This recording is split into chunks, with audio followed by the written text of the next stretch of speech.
আসসালামু আলাইকুম। আন্তর্জাতিক সংবাদে আপনাদের সবাইকে স্বাগতম। শুরুতেই থাকছে সংবাদ শিরোনাম। আন্তর্জাতিক গণমাধ্যমে খালেদা জিয়ার মৃত্যুর খবর। ট্রাম্প জেলেনস্কির বৈঠকের আগের রাতে ইউক্রেনে রুশ হামলা, নিহত 2। ইরানে ফের হামলার হুমকি ট্রাম্পের। পুতিনের বাসভবনে হামলা নিয়ে ক্ষুব্ধ ট্রাম্প। দর্শক, বেগম জিয়ার এই মৃত্যু কি শুধুই অসুস্থতা, নাকি এর পিছনে আসলেই শেখ হাসিনার আমলের কোনো স্লো পয়জনিং বা গভীর ষড়যন্ত্র কাজ করেছে? মেডিকেল রিপোর্ট কি বলছে, আর গোপন সূত্রগুলো কি ইঙ্গিত দিচ্ছে? ট্রাম্পের হুমকি, ইউক্রেনে হামলা এবং বেগম জিয়ার মৃত্যুর পেছনের আসল খুনি কে? সব রহস্যের জট খুলতে আজ ঠিক রাত 8টায় চোখ রাখুন আমাদের বিশেষ লাইভ আয়োজনে। সত্য জানতে এখনই চ্যানেলটি সাবস্ক্রাইব করে আমাদের সঙ্গেই থাকুন। দেখা হচ্ছে রাত 8টায়।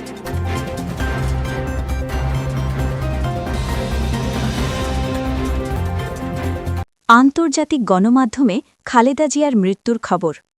বাংলাদেশের রাজনীতির জন্য অত্যন্ত সংবেদনশীল একটি খবর প্রচার করছে বেশ কয়েকটি আন্তর্জাতিক গণমাধ্যম। বাংলাদেশের সাবেক প্রধানমন্ত্রী ও বিএনপি চেয়ারপারসন বেগম খালেদা জিয়ার মৃত্যুর খবর ব্রেকিং নিউজ হিসেবে সামনে এসেছে, যদিও দলীয় বা সরকারিভাবে এখনও আনুষ্ঠানিক কোনো ঘোষণা দেওয়া হয়নি। আজ সকাল থেকেই বিভিন্ন বিদেশি সংবাদ সংস্থা ও অনলাইন পোর্টালে বলা হচ্ছে, দীর্ঘদিন ধরে লিভার সিরোসিস সহ নানা জটিল রোগে ভোগার পর তিনি শেষ নিঃশ্বাস ত্যাগ করেছেন। এই খবর ছড়িয়ে পড়ার পর থেকেই বিভিন্ন মহলে তোলপাড় শুরু হয়েছে। বেগম জিয়া দীর্ঘদিন ধরে গুরুতর অসুস্থ অবস্থায় হাসপাতালে চিকিৎসাধীন ছিলেন এবং তার শারীরিক অবস্থার অবনতি নিয়ে মাঝে মধ্যেই খবর আসছিল। আন্তর্জাতিক গণমাধ্যমগুলো তাদের নিজস্ব সোর্সের বরাত দিয়ে এই খবরটি প্রকাশ করেছে বলে দাবি করছে। মূলত তার দীর্ঘমেয়াদী জটিল অসুস্থতা এবং সম্প্রতি স্বাস্থ্যের অবনতির গুঞ্জন থেকেই এই খবরের উৎপত্তি। তবে আনুষ্ঠানিক নিশ্চিতকরণ ছাড়া বিষয়টি নিয়ে ধোঁয়াশা রয়েই গেছে। যদি এই খবরটি সত্য বলে নিশ্চিত করা হয়, তবে তা বাংলাদেশের রাজনীতিতে এক বিশাল শূন্যতা তৈরি করবে।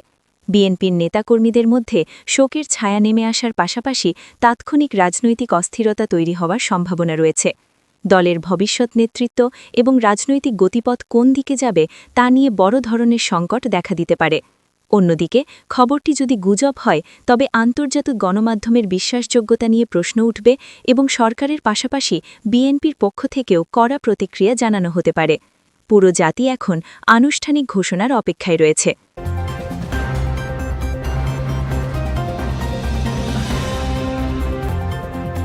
ট্রাম্প জেলেনস্কির বৈঠকের আগের রাতে ইউক্রেনে রুশ হামলা, নিহত 2।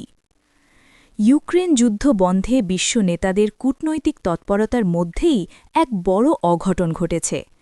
নবনির্বাচিত মার্কিন প্রেসিডেন্ট ডোনাল্ড ট্রাম্প এবং ইউক্রেনের প্রেসিডেন্ট ভলোদিমির জেলেনস্কির মধ্যকার অত্যন্ত গুরুত্বপূর্ণ বৈঠকের ঠিক আগের রাতে ইউক্রেনে ভয়াবহ হামলা চালিয়েছে রাশিয়া।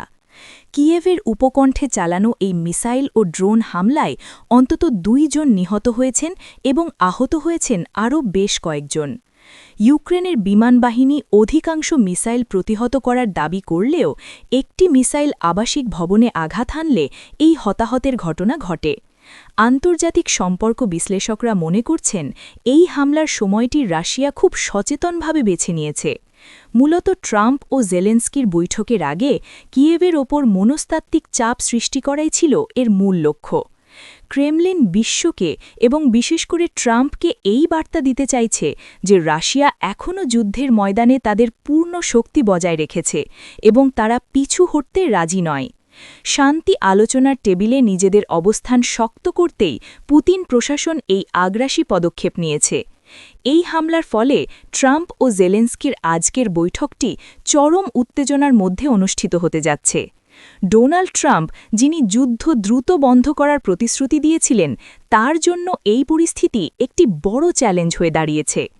বৈঠকের ঠিক আগমুহূর্তে এমন রক্তক্ষয়ী হামলা শান্তি আলোচনার সুর পুরোপুরি পাল্টে দিতে পারে। এর ফলে ইউক্রেন এখন শান্তি চুক্তির বদলে আরও বেশি মার্কিন সামরিক সহায়তার জন্য চাপ প্রয়োগ করতে পারে, যা যুদ্ধের মেয়াদ কমানোর পরিবর্তে আরও দীর্ঘায়িত করার ঝুঁকি তৈরি করেছে।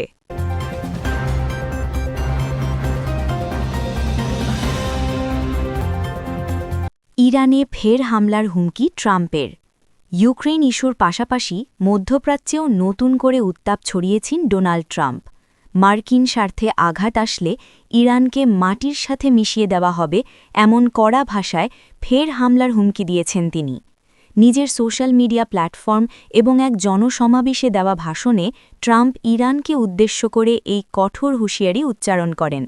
তিনি স্পষ্ট করে বলেছেন, ইরান যদি কোনো ভুল পদক্ষেপ নেয় তবে তাদের এমন পরিস্থিতির মুখোমুখি হতে হবে যা তারা আজে কখনো দেখেনি। সম্প্রতি মার্কিন গোয়েন্দা প্রতিবেদনে উঠে এসেছে যে ইরান তাদের পারমাণবিক কর্মসূচির গতি বাড়িয়েছে এবং গোপনে তাদের প্রক্সি বাহিনী ব্যবহার করে মধ্যপ্রাচ্যে মার্কিন ও ইসরায়েলি স্বার্থে বড় ধরনের আঘাত হানাও পরিকল্পনা করছে। মূলত এই গোয়েন্দা তথ্যের ভিত্তিতেই ট্রাম্প আগেভাগে এই কঠোর অবস্থান নিয়েছেন। তিনি চাইছেন তেহরানকে চাপে রেখে তাদের সংযত করতে এবং প্রয়োজনে নতুন কোনো কঠোর শর্তযুক্ত চুক্তিতে বাধ্য করতে। ট্রাম্পের এই সরাসরি হুমকির ফলে বিশ্ববাজারে তেলের দামে বড় ধরনের অস্থিরতা দেখা দেওয়ার আশঙ্কা তৈরি হয়েছে। হরমুজ প্রণালী দিয়ে তেল পরিবহন বাধাগ্রস্ত হওয়ার শঙ্কায় জ্বালানি সংকট তৈরি হতে পারে। এছাড়া ইরান যদি এই হুমকির পাল্টা জবাব হিসেবে সামরিক প্রতিক্রিয়া দেখায় বা হরমুজ প্রণালী বন্ধের চেষ্টা করে, তবে পুরো মধ্যপ্রাচ্য জুড়ে একটি বড় ধরনের সংঘাত বা যুদ্ধের দাবানল ছড়িয়ে পড়ার প্রবল সম্ভাবনা রয়েছে।